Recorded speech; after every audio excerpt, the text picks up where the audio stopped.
My parents think this boat is a symbol of their wealth. They don't know it's actually a one-way ticket to federal prison. The thought runs through my head on a loop as I pull into the lake house driveway, gravel crunching under my tires. I'm still in my work clothes, navy slacks, and a silk blouse that's wrinkled from 12 hours at the agency. My body aches in that specific way that comes from skipping lunch and surviving on coffee alone. I should have gone home first, changed, prepared myself. But Dr. Thorne's secretary called 3 hours ago asking about the wire transfer, and I need to know it went through. Merrick's HSCT procedure is scheduled for next week. $215,000. The last of my retirement accounts, liquidated overnight. Because insurance denied the claim. Again. Golden hour light catches on the water as I walk toward the dock. The party is already in full swing. 100 guests in designer casual wear, champagne flutes catching the sun, laughter floating across the perfectly manicured lawn. Fireworks are stacked near the boathouse for tonight's show. Everything about this scene screams money. And there they are, Conrad and Lenora, standing on the dock in matching white linen. My father holds a champagne bottle aloft like a trophy. My stepmother's smile is wide and practiced, the kind she reserves for audiences. Between them sits the reason for today's celebration, a gleaming cobalt speedboat, $180,000 of fiberglass and chrome. The crowd applauds as Conrad smashes the bottle against the hull. Champagne explodes in a golden spray. "We christen thee, the Merrick Clay." Lenora's voice carries across the water, delighted with her own cleverness. My stomach drops. I scan the crowd until I find him. Merrick stands near the buffet table, one hand gripping a drink, the other trembling slightly at his side. He's 25 but looks younger in this light, boyish and uncertain. His eyes find mine for a split second before darting away. He knows. I push through the crowd, my heels sinking into grass. Someone tries to hand me champagne. I wave them off. Conrad sees me coming and his expression shifts, celebration cracking into something guarded. "Elise!" His voice is too loud, too jovial. "You made it after all. We weren't sure you'd get away from that office of yours. Did Dr. Thorne receive the wire transfer?" I keep my voice low, aware of the guests milling nearby. "The procedure is in 7 days. They need to confirm payment by tomorrow morning." Conrad's face does something complicated. His smile stays fixed, but his eyes go flat. "Let's not discuss business at a party, sweetheart." It's not business. It's Merrick's treatment. "Elise." Lenora appears at Conrad's elbow, champagne glass dangling from manicured fingers. Her smile hasn't wavered. "You look exhausted, darling. When was the last time you slept?" "The wire transfer," I repeat. $215,000. "Did you send it? To?" Lenora laughs. Actually laughs. The sound is bright and careless, like I've just told a joke. "Oh, that." She waves her free hand, dismissively. "We decided not to pursue that particular treatment." The world tilts. "You decided?" My voice comes out strangled. "That money was in a medical trust. For Merrick's care. And we used it for Merrick's care." Lenora gestures toward the boat with her champagne flute. "Fresh air and sunshine are better therapy than some risky experimental procedure. The boy needs normal experiences, not needles and hospital beds." Conrad nods along like she's making perfect sense. Dr. Thorne admitted himself the success rate isn't guaranteed. "We're not throwing good money after bad. That money wasn't yours to throw anywhere." My hands are shaking now. I clench them into fists. I liquidated my retirement accounts. Every penny I had saved. That was supposed to give Merrick a chance at stopping the disease progression. "The disease is genetic, Elise." Lenora's tone shifts to something patronizing. "No amount of money will fix his DNA. But a boat? A boat gives him joy, memories, a normal summer with his family." I turn away from them, searching for Merrick again. He's still by the buffet table, but he's watching us now. Our eyes meet across 30 feet of manicured lawn and expensive guests. I wait for the outrage, the confusion, some sign that he's as horrified as I am. Instead, his gaze drops to his shoes, his shoulders hunch forward, the tremor in his hand gets worse. I walk toward him on legs that don't feel like mine. The crowd parts around me. By the time I reach him, I already know what he's going to say. "Don't." His voice is barely a whisper. "Don't make a scene, Elise. Please. I just want a normal summer." The words land like a physical blow. "You knew. It's not a question. They told you. And you said yes. The procedure isn't even FDA approved. Mom's right about the success rates. He still won't look at me. And I'll have the boat for years. We can take it out on the lake, have fun, actually enjoy life instead of... Instead of what? Instead of fighting for your mobility, your future? Instead of turning my whole existence into a medical emergency. His voice cracks. Several guests turn to look. He lowers it again immediately. I'm so tired, Elise. I just want to be normal. Just for one summer. Something inside me breaks clean in half. 7 years ago, I sat in a hospital room that smelled like disinfectant and death. Machines beeped steadily in the background. My mother's hand was cold in mine, her breathing labored. She made me promise. Take care of the boys. Make sure they're okay. 9 months ago, Merrick called me crying. The diagnosis was progressive and aggressive. Insurance wouldn't cover the experimental treatment. I didn't hesitate. I emptied everything. Deleted my future in a single wire transfer because that's what you do for family. And he chose a boat. My hands find the champagne tray before I consciously decide to move. Crystal flutes catch the late afternoon sun, throwing rainbow prisms across the deck. I watch my own hand sweep across the tray in one violent arc. Glass explodes. Champagne sprays. The shattering sound cuts through every conversation, every laugh, every performance of wealth and happiness. Silence crashes down like a guillotine blade. 100 pairs of eyes turn toward me. Lenora's mouth forms a perfect O of shock. Conrad's face floods red.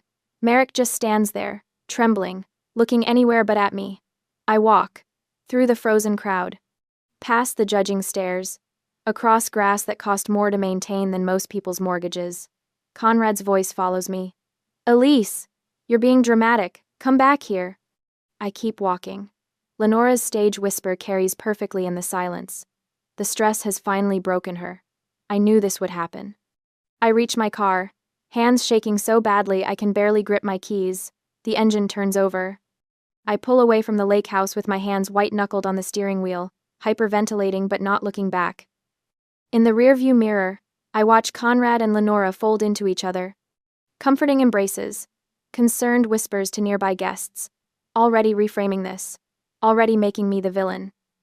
The Merrick Clee gleams on the dock behind them, christened with stolen hope. The next morning, the fluorescent lights in Kaylin Pierce's office buzz like trapped insects. It's 7 a.m. I haven't slept. My coffee sits untouched on the glass conference table between us, growing cold while Kaylin's pen moves across legal pads with surgical precision. Say that last part again. Her voice is flat, clinical. About the mortgage. The lake house is in my name. I co-signed when Conrad's credit tanked 3 years ago. He promised to refinance within 6 months. I dig through my purse for the folder I grabbed before leaving my apartment at 5:30. He never did. Kaylin takes the documents without looking at me. Her reputation preceded our introduction. Forensic accountant turned attorney. She's destroyed more fraudulent estates than the IRS. People call her ruthless. I'm counting on it. Supplemental credit cards? She's already writing. 2, both on my primary account. Conrad uses them for the country club. Lenora for boutique shopping in Greenwich. Car leases? Merrick's SUV, luxury package. I'm the primary on that too. The words taste like ash. He needed reliable transportation after the diagnosis. I thought I was helping. Kaylin's pen stops moving. She looks up for the first time since I sat down. You understand what I'm proposing here? This isn't cutting them off. This is scorched earth. Good. She almost smiles. Almost. By 8:30, every supplemental card is canceled. By 9, I've authorized stopping mortgage payments on the lake house effective immediately. By 9:15, the luxury SUV lease termination is filed. Kaylin documents each action in triplicate, her handwriting precise as a scalpel. They'll retaliate, she says. People like this always do. Let them try. I leave her office feeling lighter than I have in years. The morning air tastes different. Cleaner. The feeling lasts exactly 4 hours. The delivery arrives at my advertising agency just after lunch. I'm in the middle of reviewing mock-ups for a pharmaceutical campaign when my assistant pokes her head in. There's a situation in reception. 3 dozen white roses crowd the front desk like a funeral arrangement. Enormous. Obscene. The kind of display meant to be seen by everyone on the floor. Crystal vase catching light from the floor to ceiling windows. My coworkers have already started gathering, phones out, probably posting to social media. The card sits propped against the vase in a small cream envelope. I recognize Lenora's handwriting before I open it. "We forgive your outburst. We know you're stressed. Love always, Mom and Dad." My hands don't shake this time. They're steady as I lift the entire arrangement, vase and all. Water sloshes. Rose petals scatter across industrial carpet. I carry it through the bullpen, past cubicles, straight to the back exit. The dumpster behind the building reeks of yesterday's catering. I dump the whole thing in. Glass shatters. White petals mix with coffee grounds and discarded lunch containers. When I turn around, Janet from accounting is standing in the doorway. She's worked here longer than anyone, seen 3 CEOs come and go. Her expression is knowing. "Not the first time?" I ask. "Not even close, honey." She holds the door open for me. "Good for you." I'm back at my desk when my phone rings. Unknown number. I answer anyway. "You humiliated me." Merrick's voice cracks with hysteria. Not pain, not fear, pure wounded ego. "The repo man took the SUV while I was at dinner. At Lucia's. On a date." Lucia's. $200 entrees. While his sister funds experimental medical treatments, he's apparently decided he doesn't need. "You embarrassed me in front of her." He's not even trying to lower his voice. I can hear restaurant noise in the background. He's calling from the street. Everyone saw. How am I supposed to explain this? "You chose the boat," I say. "That's not." "You chose the boat over treatment. Over your own future. So now you get to explain that choice to your date. Good luck." I disconnect. Block the number. Return to the pharmaceutical mock-ups like nothing happened. But something has happened. The confirmation settles in my chest like concrete. Merrick isn't a victim. He's a parasite who learned to weaponize his own disease. The tremor in his hand at yesterday's party wasn't illness. It was performance anxiety. Fear of losing his comfortable life, not his mobility. That afternoon, Kaylin calls. "We need to talk about your insurance claims." Her office again. Different conference room, smaller, more private. She spreads printouts across the table like crime scene photos. "I pulled your financial history for asset protection purposes." Standard procedure. Her finger taps a highlighted section. "These charges, intensive psychotherapy, 2 years of weekly sessions." The provider name means nothing to me. Apex Neurotherapy Solutions. I've never been to therapy. "I know." Kaylin pulls up another document. "The billing address is a P.O. box, registered to your parents' zip code, near the lake house." The room temperature drops 10 degrees. "Someone's been using your insurance, filing false claims, collecting reimbursements." She meets my eyes. "This is federal fraud, Elise. Wire fraud. Identity theft. We're not talking about family drama anymore." "How much?" $40,000. Maybe more. I'm still tracing the accounts. I should feel shocked. Violated. Instead, I feel something close to relief. They're not just toxic. They're criminals. This isn't a moral gray area anymore. It's black and white. Evidence and law. What do we do? Kaylin leans back in her chair. Her expression shifts into something predatory. "We don't confront them. Not yet." She taps the documents. "I want to hire a private investigator. Trace the billing source. Document everything. Build an airtight case before they know we're looking." Why wait? Because right now they think they're winning. They think the flower stunt worked, that you're backing down. Let them think that. Her smile is razor sharp. Let them get comfortable while we build the trap. When we move, it'll be decisive. Total. They won't see it coming until it's too late. I think about Merrick screaming about his date. Conrad's inevitable tantrum when the mortgage payment bounces. Lenora's perfectly styled panic when her credit cards decline at the boutique. How long? 2 weeks. Maybe 3. The investigator I use is thorough. She starts gathering the documents. In the meantime, you go about your life. Work. Sleep. Act normal. Can you do that? Yes. Good. She slides a business card across the table. This is the investigator. Marcus Webb. Former FBI. He'll be in touch within 48 hours.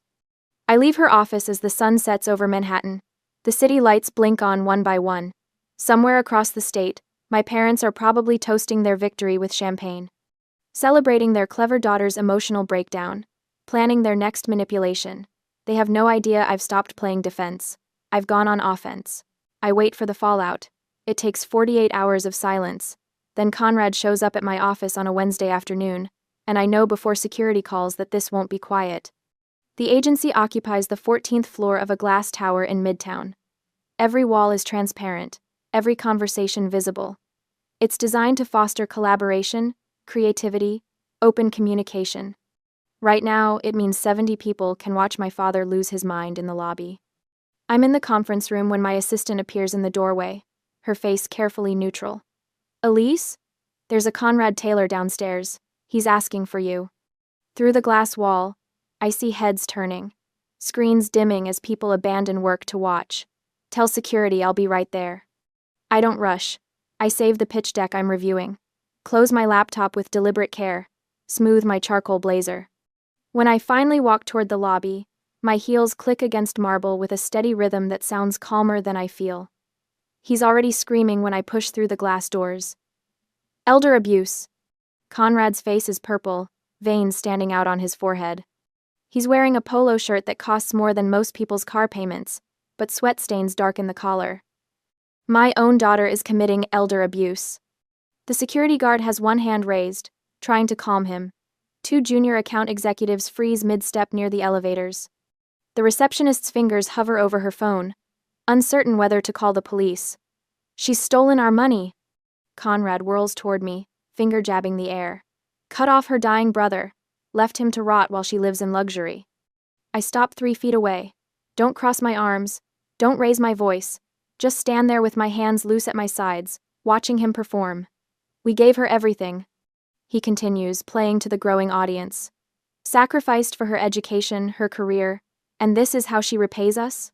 Abandoning family when we need her most? The elevator dings. 3 more employees emerge and immediately go still. Sir. The security guard steps closer. I need you to lower your voice, or I'll have to ask you to leave. Leave? Conrad's laugh is bitter, theatrical. My daughter steals from her own parents and you want me to leave? What kind of world is this? I meet his eyes. Say nothing. Merrick is dying, Elise. His voice drops to something that might pass for grief if you didn't know better.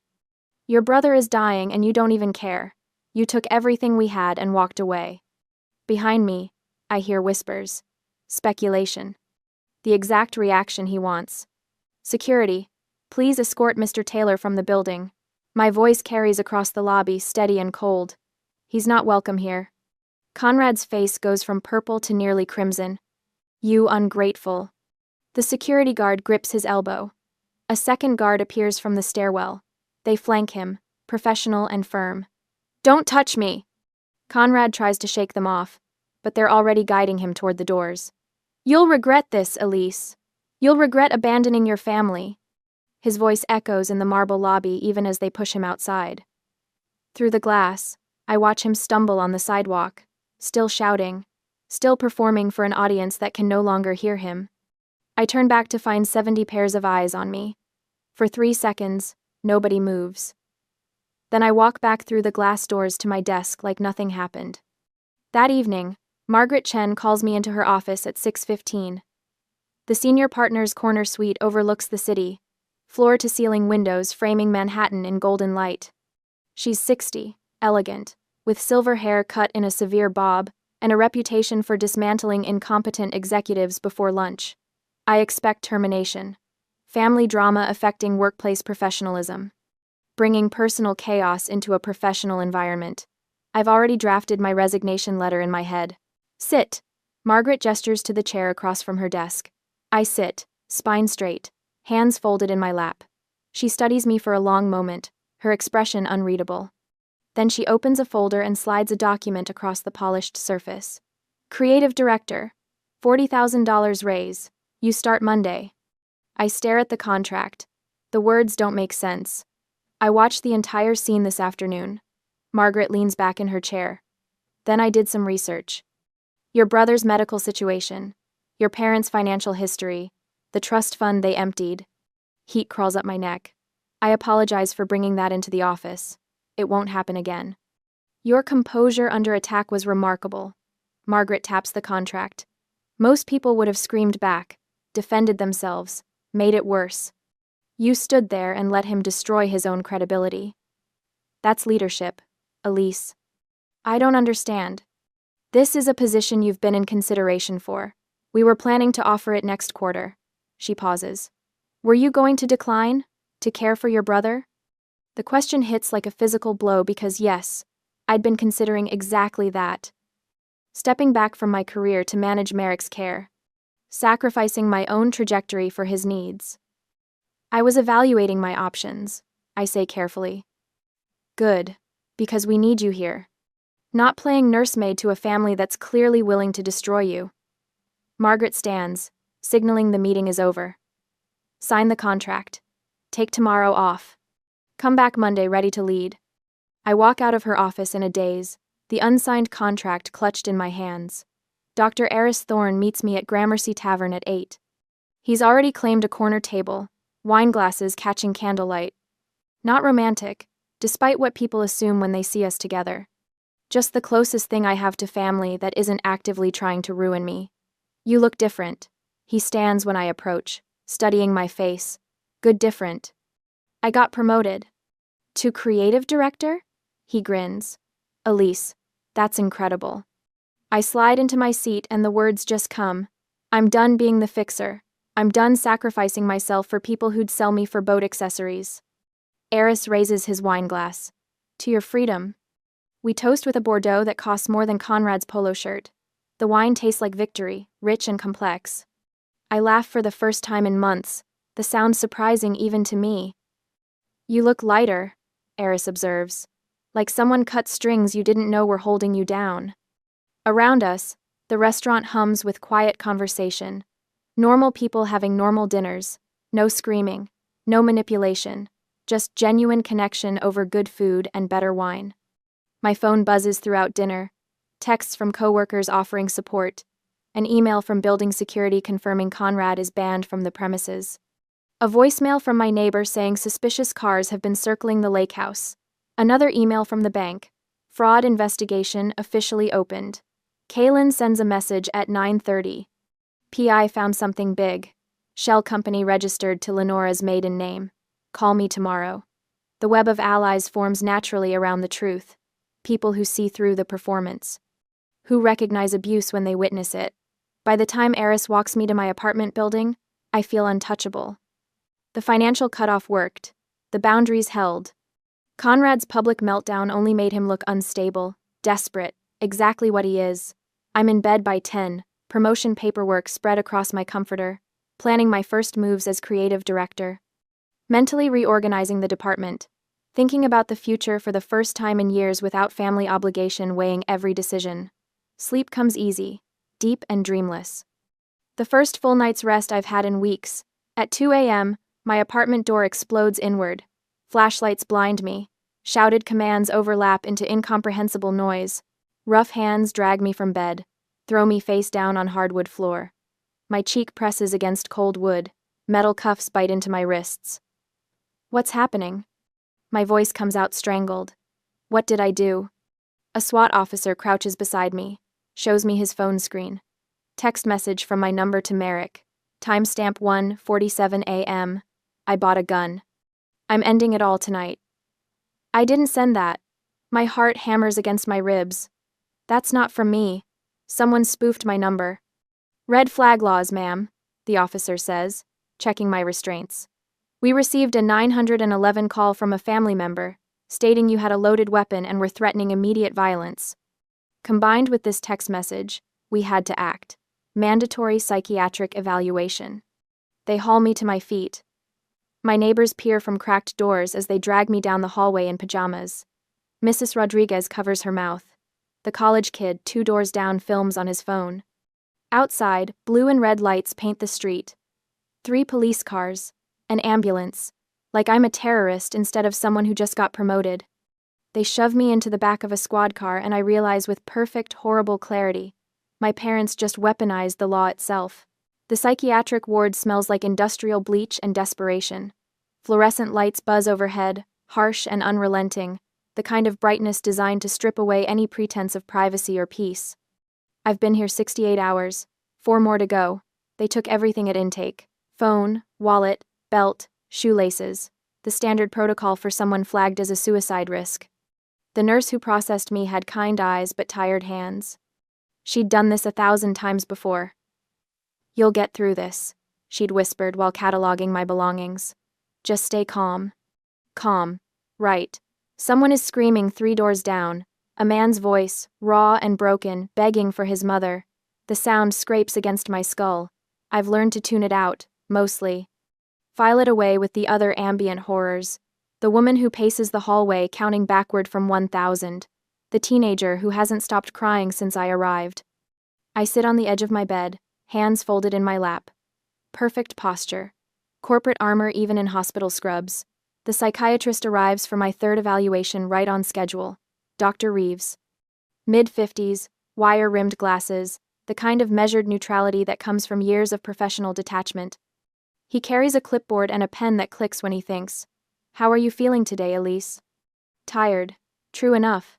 The mattress is thin and the screaming doesn't stop at night. But stable. Focused. He makes a note. "Click, click. Your family is very concerned about you." My family. The ones who weaponized a spoofed text message and red flag laws to have me dragged out of my apartment at 2 in the morning. Very concerned indeed. I appreciate their concern. My voice is flat, professional. The tone I use in client meetings when someone pitches a terrible idea. But I never sent that message. I don't own a gun. I've never expressed suicidal ideation to anyone. Sometimes people in crisis don't remember what they've said or done. I'm not in crisis. I made a financial decision to protect my assets. My parents disagreed with that decision. Click, click, click. Your father mentioned an incident at a family gathering. You destroyed property, became violent. I knocked over a tray of champagne glasses. I meet his eyes, holding steady. After learning my parents had stolen $215,000 from my brother's medical fund, I removed myself from the situation before saying anything I'd regret. Dr. Reeves watches me for a long moment. I know what he's looking for. Agitation. Mania. Some crack in the facade that confirms their narrative. I give him nothing but icy precision. "You seem very controlled," he says finally.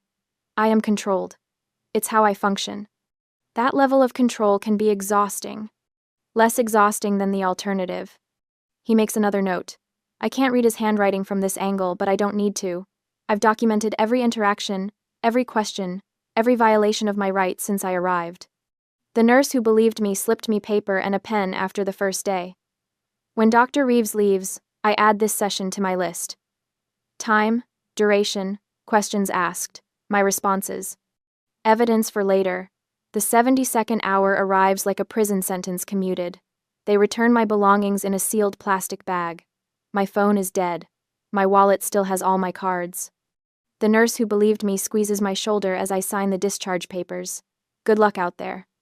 I'm going to need it. The automatic doors slide open. Late afternoon sun hits my face, blinding after 3 days of fluorescent hell. I squint, adjusting, and that's when I see him. A man in a cheap suit, holding a manila envelope. He straightens when he spots me. "Elise Taylor?" My stomach drops, but I keep my expression neutral. "Yes." "You've been served." He hands me the envelope and walks away before I can respond. I don't open it until I'm in the parking lot, leaning against someone's car because my legs suddenly don't feel trustworthy. The papers inside are crisp, official, stamped with the Superior Court seal. Petition for conservatorship of the estate. Petitioners: Conrad Taylor and Lenora Merrick Taylor. I scan the document, my advertising brain automatically cataloging the key points. Police raid, erratic spending patterns, suicidal ideation, inability to manage financial affairs. They're seeking legal control of my assets. All $2.3 million, court date set for 3 weeks from today. My phone buzzes back to life as I plug it into my car charger. 17 missed calls. 23 texts, most from Kaylin Pierce. I call her before I even start the engine. "Where are you?" Her voice is sharp, urgent. "Just got served. Parking lot outside the psychiatric hospital. Don't go home. Come to my office. Now." Later at her office, Kaylin meets me in the lobby herself instead of sending an assistant. Her expression is grim. The PI finished his report. She hands me a thumb drive as we walk to her conference room. It's worse than we thought. Worse. I plug the drive into her laptop and watch as files populate the screen. Bank statements, IP logs, corporate registration documents, insurance claim forms, federal identity theft. Kaylin says, spanning 2 years. Your stepmother hacked your insurance portal using your stolen social security number. Changed the mailing address to a P.O. box registered to their lake house zip code. I scroll through the evidence, my hands steady even as my pulse hammers. Fake therapy sessions. A shell company called Apex Neurotherapy Solutions. $40,000 in fraudulent insurance payments already collected. We have everything. Kaylin's voice is cold, satisfied. IP logs placing her at the lake house during the logins. Billing records. The shell company registration is in her maiden name. I stare at the screen, at the proof of their betrayal laid out in spreadsheets and timestamps. We release this now, I say. Criminal charges, public exposure. We end them. No. I look up, startled. Kaylin leans forward, her hand finding my arm. If we release this now, they withdraw the conservatorship suit. They hide assets. They flee jurisdiction.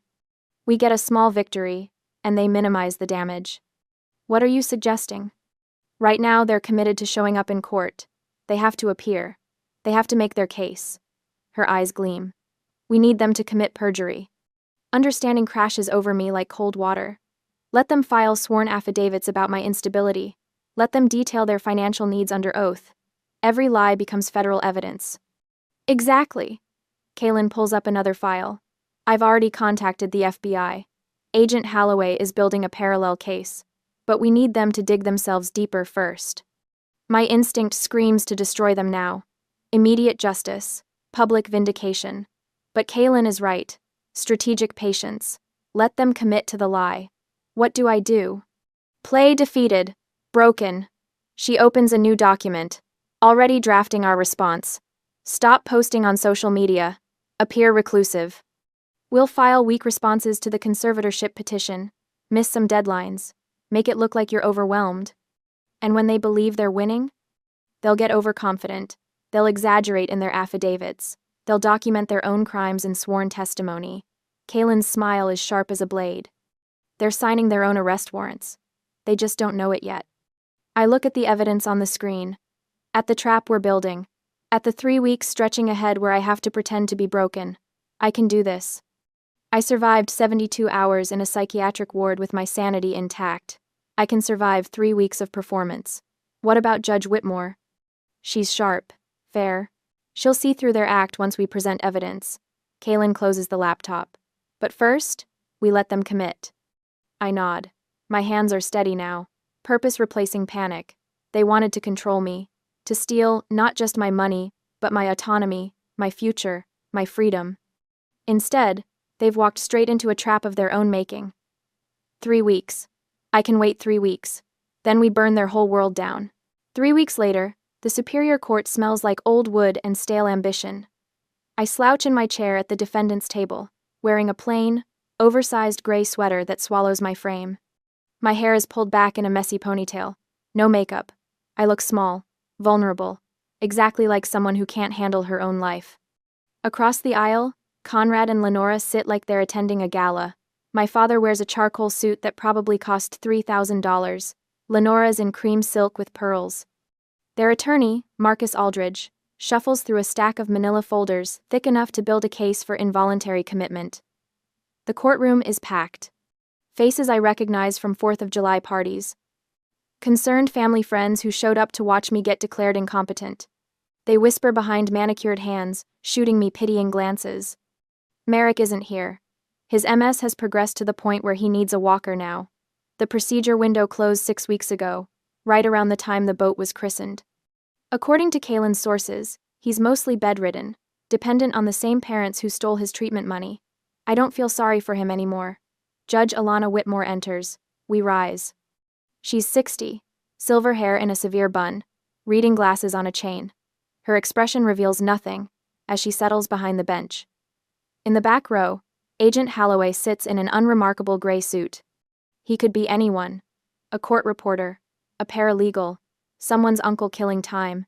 His presence is the only thing keeping my heart rate steady. We're here for the matter of Taylor versus Taylor. Judge Whitmore says. Petition for conservatorship of the estate. Mr. Aldridge, you may call your first witness. The petitioners call Dr. Eris Thorne. Eris walks to the stand in a navy suit. His movements deliberate. He swears in. Takes his seat. Kaylin stands from our table, slowly buttoning her jacket. Dr. Thorne, you're the neurologist treating Merrick Taylor, correct? I am. Can you describe the treatment plan you proposed 9 months ago? Eris leans forward slightly. Merrick presented with aggressive, progressive multiple sclerosis. I recommended hematopoietic stem cell transplantation. The procedure costs $215,000. Elise Taylor liquidated her retirement accounts to fund it. And did the procedure take place? No, the funds were diverted. Aldridge stands. Objection. Speculation. Overruled, Judge Whitmore says, without looking up from her notes. Continue, Dr. Thorne. The parents purchased a boat instead. A Cobalt speedboat for $180,000. They told Merrick that fresh air was better therapy than medical intervention. Several people in the gallery shift uncomfortably.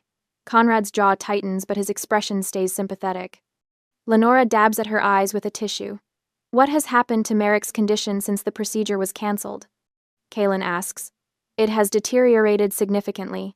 He now requires ambulatory assistance. His window for HSCT has likely closed.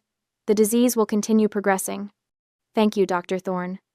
Aldridge tries to salvage it during cross-examination. Asks about success rates, experimental status, insurance denial. Eris deflects every attack with clinical precision. By the time he steps down, the jury box we don't have would have already sided with me, but this isn't about facts, it's about optics. Conrad takes the stand next. His performance is flawless, the grieving father watching his daughter spiral, voice cracking when he describes finding out about the psychiatric hold, how terrified he was. How he just wants to protect her assets until she's well again. She worked so hard for that money, he says, looking directly at Judge Whitmore. I can't let her destroy everything she built, because she's not thinking clearly. I watch Lenora in the gallery. She's nodding along, tissues pressed to her nose. Several friends reach over to squeeze her hand. When Lenora takes the stand, she's even better. Talks about my erratic behavior over the past months. The champagne glasses I smashed. Cutting them off financially without warning. The suicidal text message I allegedly sent. I'm terrified for her. Lenora says, voice trembling. She's been so angry, so unpredictable. We just want to make sure she's safe, that her assets are protected until she gets help. Judge Whitmore takes notes. Her expression has softened from neutral to concerned.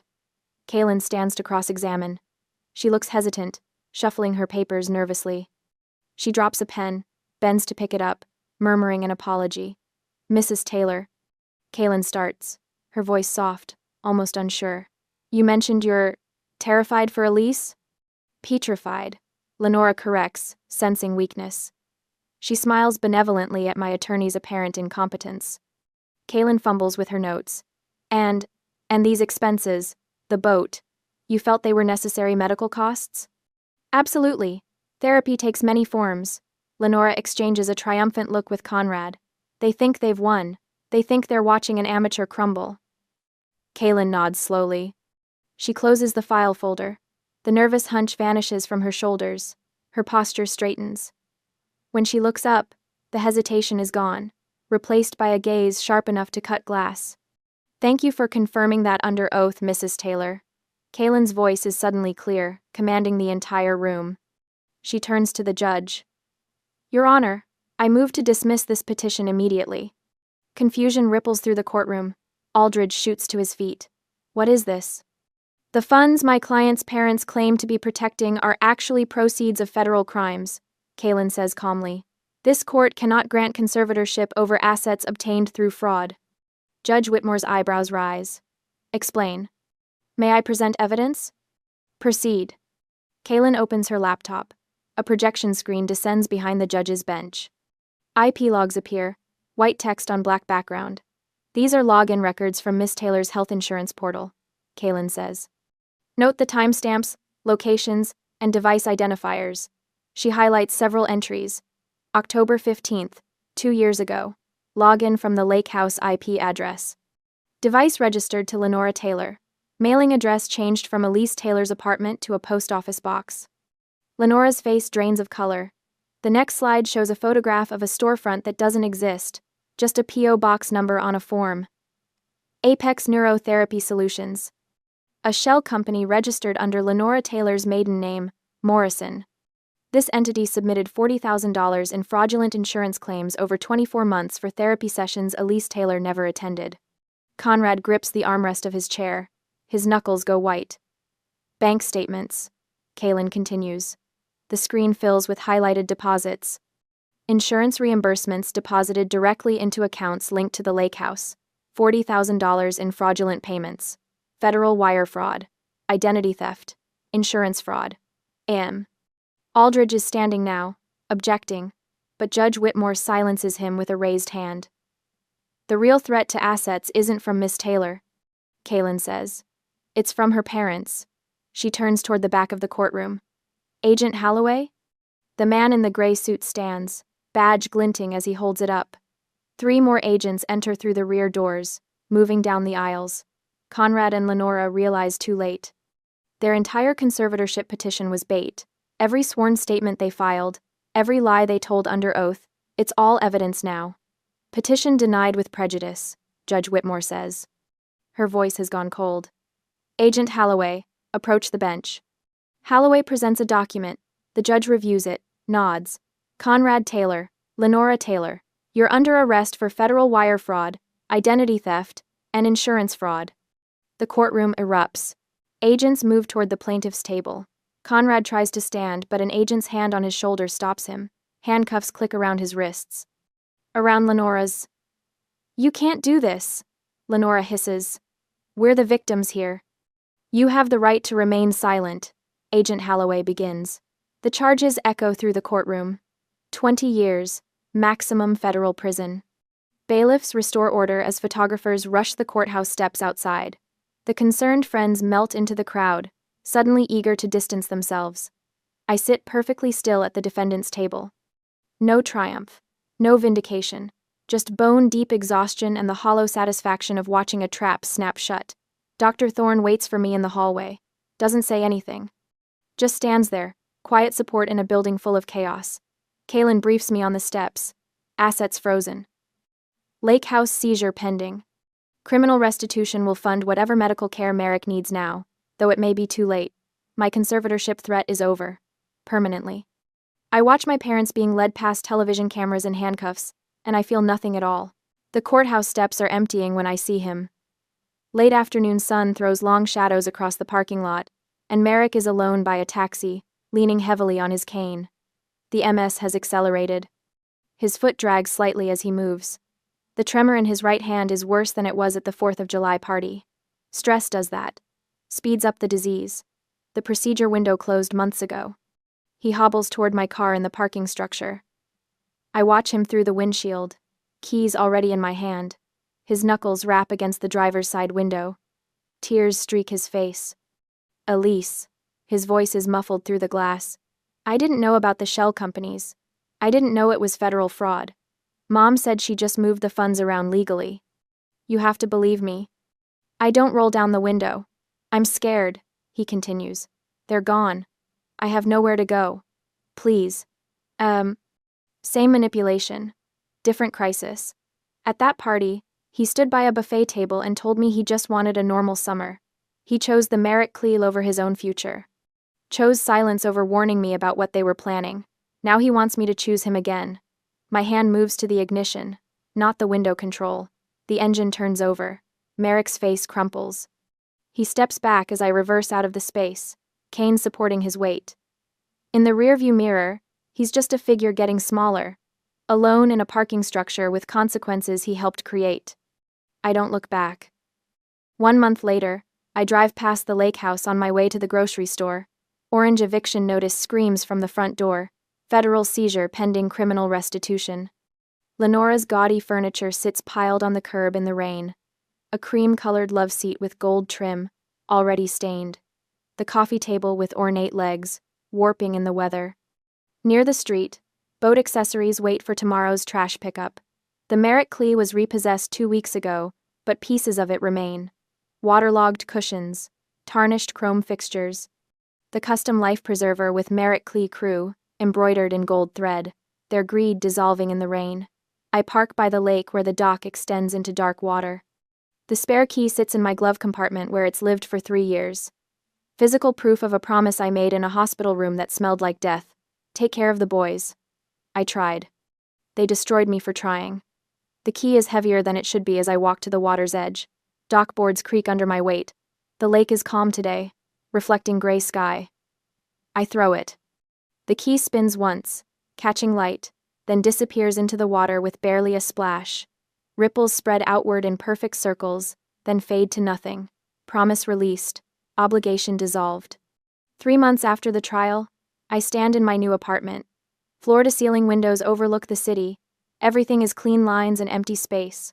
Photos of Dr. Thorne and colleagues from the agency line one shelf. No family portraits, no lake house memories. Dr. Thorne sits at my kitchen island, wine glass in hand, telling a story about a pharmaceutical rep who tried to bribe him with Yankees tickets. His laughter is genuine. Mine is too. My second promotion came through last week. The campaign I pitched launches next month. Industry recognition, corner office, actual respect. This morning, a junior colleague knocked on my office door. Family trouble, she said. Parents demanding money. Guilt eating her alive. I shared my story. Not for sympathy. As evidence that survival is possible. Love doesn't require self-destruction, I told her. You can care about someone from a safe distance.